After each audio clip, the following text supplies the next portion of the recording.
Live naman tayo. Nanood ng live. Kuya. Facebook at YouTube live. Sabi nga nila, for God, nothing is impossible. Amen. Yes. Thank you, Lord. Thank you, Lord. Yun ang lagi kong pinasasalamatan. Kasi, unang-una, yun nga, lagi kong sinasabi, nakilala ko kayo. Kasi 3 weeks na lang eh. Oh. Fly away na eh. Mm. So, ganun lang. Gusto kong pasalamat, nakilala ko kayo. At saka gusto kong sabihin, kasi ako sa totoo lang ako pure Catholic. Mm. Pero, dahil marami akong sinasalihang Bible study sa Maynila, hanggang dito pa rin, marami na rin ako natutuhan.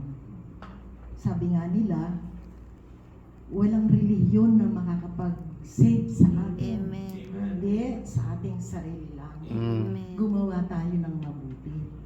Para pagdating doon, alam na natin, lagi tayong save. Ayun po.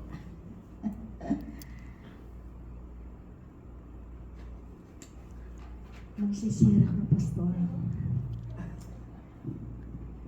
Nabasa ko lang po pero pumasok siya sa puso ko. Sabi niya, Amen. sa Romans 15, verse 13. Mm. May the God of hope will fill you with all joy and peace as you trust in Him, so that you may overflow with hope by the Holy Spirit. Pastor, alam mo na yung Holy Spirit pumapasok sa akin. Thank you, Lord. Thank you, Lord. And the fruit of the Holy Spirit for me is love, Mm.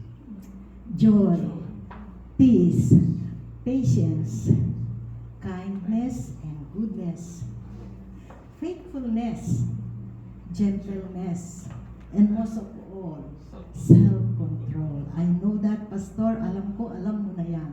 Alam mo ba, pinag-iisip ako, sana dapat talaga pumapasok sa akin yun Ayun nga. So, maligaya ako kasi, ayun, na-share ko to dahil sa Holy Spirit. Dapat lagi niya akong gabayan. Lalo-lalo na pag alis ko, pag sakay ko ng eroplano, gusto ko lagi ko siyang kasama. Mm. Amen. Yun po ang ano ko dahil ako lang mag-isa. Wala na si Kuya. Iatid lang niya ako doon. Tapos iiwanan na niya ako. Mm. Kung pwede lang na isama ko siya. Hindi pwede. Sabi nga ng kapatid ko, anong ginagawa mo dyan? Wala, sister. Kain, tulog. Pagising ko, kakain.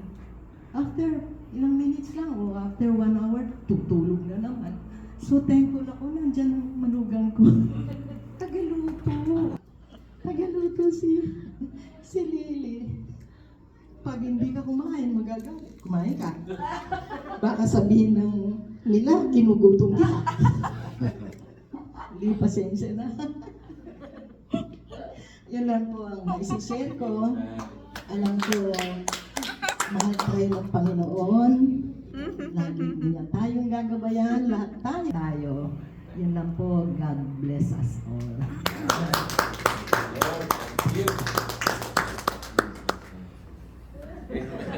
Ready? Next. Next.